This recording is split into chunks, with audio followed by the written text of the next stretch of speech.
अस्सलाम वालेकुम, welcome back to my channel. Another day another vlog in my life. कैसे हैं आप सब लोग? उम्मीद करती हूँ आप सब लोग खैर खैरियत से होंगे। मैं भी अल्हम्दुलिल्लाह बिल्कुल ठीक ठाक मज़े में।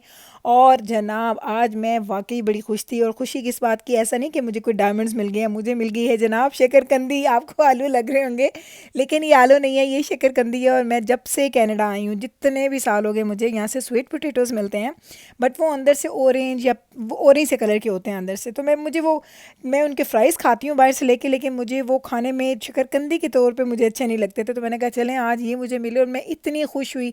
इत्तेफाक से कल मैं गई और मुझे ये नज़र आए, मैंने उठा लिए। मैंने कहा चलें सुबह होते ही इंशाल्लाह ताला इसको देखना है कि कैसे बनाना है, इसका टेस्ट क्या बनेगा, ये भी चेक करना है। तो अभी मुझे यकीन करें कोई आइडिया नहीं है मुझे इसके साथ क्या बनाना है।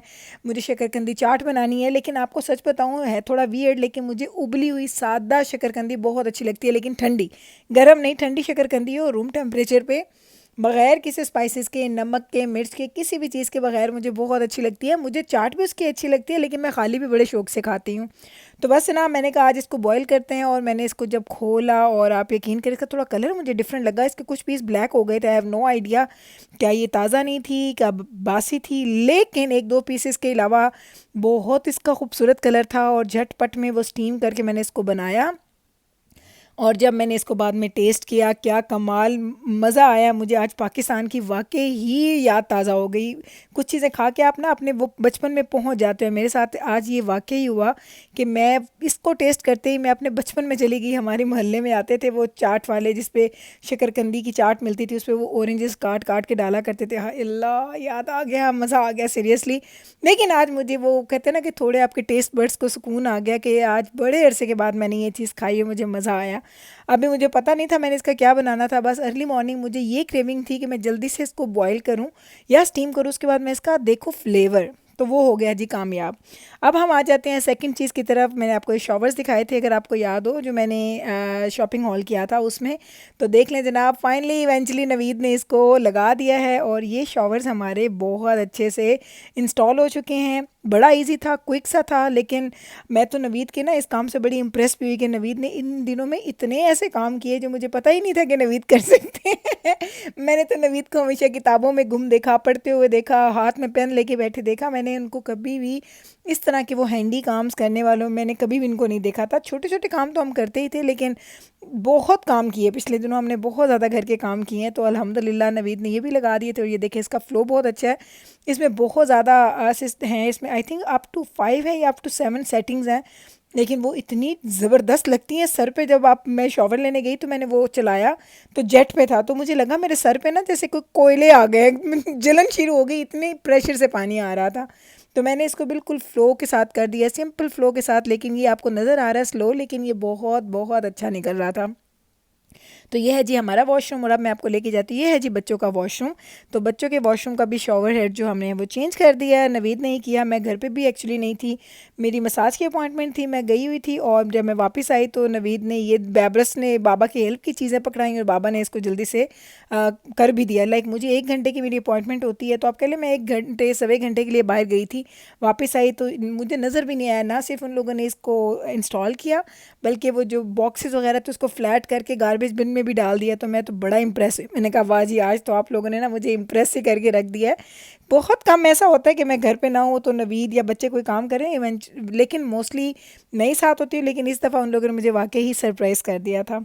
अब हो गई है जी शाम, और अब हम बना रहे हैं जी रात का खाना। तो आज हम बना रहे हैं जी कीमा आलू। जी जनाब, कीमा आलू हमारे घर में बन रहा है, और ये कोई ख़ास मेरे बच्चों की फ़ेवरेट डिश नहीं है। कीमा प्याज ज़्यादा शौक से खाते हैं, लेकिन नवीद को कीमा आलू अच्छे लगते हैं, वो भी थोड़ा पतले वाला। बहुत ज़्यादा सूखा सूखा कीमा आलू नवीद नहीं खाते हैं, नवीद कहते हैं थोड़ी सी उसमें ग्रेवी हो।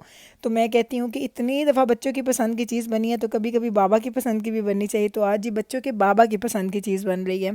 तो उसके लिए कीमा मैं ऑयल में, आपने देखा वो तो मैं कर रही थी जी उसको फ्राई, और साथ में मेरे ज़्यादा सारे टमाटर लेने हैं, 3 से 4 टमाटर आप ले लें, क्योंकि टमाटर ज़्यादा जाते हैं इसमें। प्याज मैंने लिया है 1.5, और काफ़ी बड़ा, आप मेरे हाथ के साइज़ में देख लें, अच्छा खासा बड़े साइज़ का प्याज था। 1.5 मैंने प्याज ले लिया है।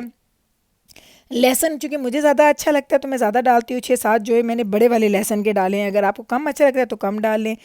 2 to 2.5 इंच का ये मैंने अदरक का पीस लिया, और अदरक की शक्ल देखें, ऐसा नहीं लगता जैसे बनाना पड़ा हुआ है, इतना क्लीन, इतना साफ़। कभी-कभी मैं खुद भी बड़ी इम्प्रेस होती हूँ यहाँ की सब्जियों को देख के। मैं कहती या अल्लाह, इतनी साफ़-सुथरी सब्ज़ी। पाकिस्तान में तो मुझे याद है जब हम अदरक साफ़ करते थे ना, जब मैं तो ख़ैर कभी भी मैंने नहीं किया था इतना।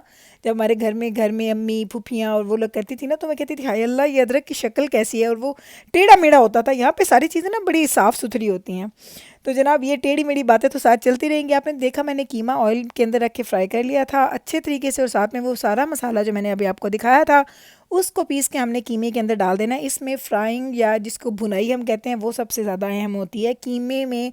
अगर आप अच्छी भुनाई नहीं करते तो कीमे में एक हीक आती है, एक स्मेल होती है, और मुझे वो खा के पता चल जाती है। मैं किसी के घर भी जाऊँ, कीमा मुझे खिलाएं, मुझे पता चल जाता है किसी ने भून के बनाया कि किसी ने ऐसे ही बना दिया है।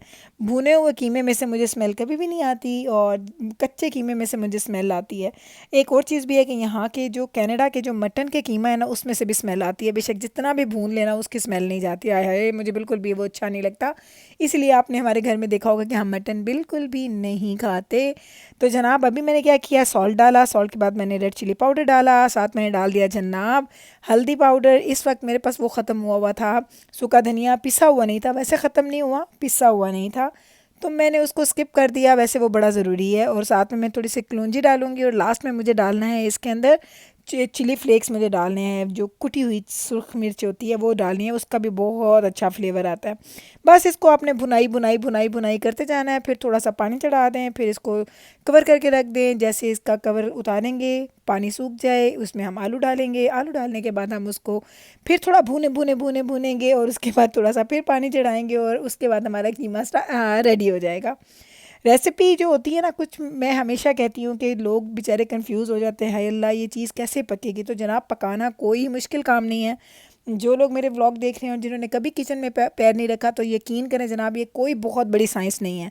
जिस दिन आपके पास टाइम हो, जब आप टाइम दे सके कुकिंग को, तो आप किचन में जाएं।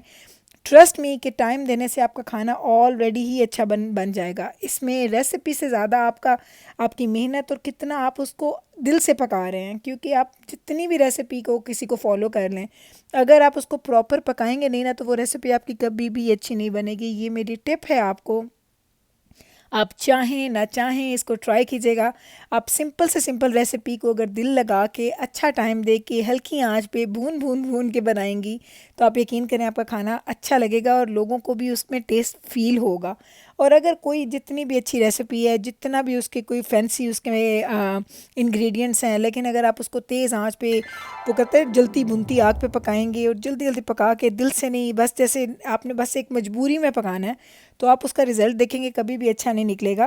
वैसे मैं गलत ही कह रही हूँ, कभी कभी जल्दी जल्दी में भी काम अच्छे हो जाते हैं, लेकिन ज़्यादातर मैं हमेशा, मेरी ये प्रायोरिटीज़ होती हैं कि मैं हल्की आंच पे खाना बनाती हूँ, दम पे रख के खाना बनाती हूँ, और भून भून के खाना बनाती हूँ। तो ये 3-4 चीज़ें जो है ना, मैं ज़रूर अपनी ज़िंदगी में इस बात को रखती हूँ कि मैं कुकिंग जब करने जाऊँ ना, तो उस वक्त मेरे पास ये 3-4 चीज़ों के लिए टाइम हो। और दूसरी एक और बात, कि इंसान जब नियत कर लेता है ना किसी काम की, तो अल्लाह ताला उसको हिम्मत भी देते हैं, और जैसे जैसे वक्त गुजरता है तो आपके हाथ में जायका भी आ जाता है। वही वाली बात हम कहते हैं, उस बंदे ने खाना बनाया, उसके हाथ में बड़ा जायका था, तो उससे ये भी पता चलता है कि उसने दिल के साथ और टाइम लगा के खाना बनाया है। तो ये छोटी छोटी चीज़ें होती हैं जिसको हम लोग कभी कभी नज़रअंदाज कर देते हैं, लेकिन ये ही की होती है उस चीज़ की अच्छे बनने में। तो चले जनाब, आपसे बातें अच्छी अच्छी करते करते मेरा अच्छा सा खाना हो गया है रेडी। और ये देखिए, थोड़ा सा मैं इसमें ग्रेवी रखती हूँ। खाना रेडी हो चुका है, अब हम लोग खाएंगे, एंजॉय करेंगे हमारा डिनर, और आप लोगों से ले लूँगी मैं इजाज़त। उम्मीद करती हूँ कि आपने मेरा आज का ये व्लॉग हमेशा के व्लॉग्स की तरह एंजॉय किया होगा। अगर आपको ये अच्छा लगा है, तो कल फिर मिलते हैं हम लोग सेम टाइम पे, सेम चैनल पे, एक और नए व्लॉग के साथ। तब तक रखिएगा आप अपना ख्याल, हमें रखिएगा आप अपनी दुआ में याद। टेक केयर जी, अल्लाह हाफिज़।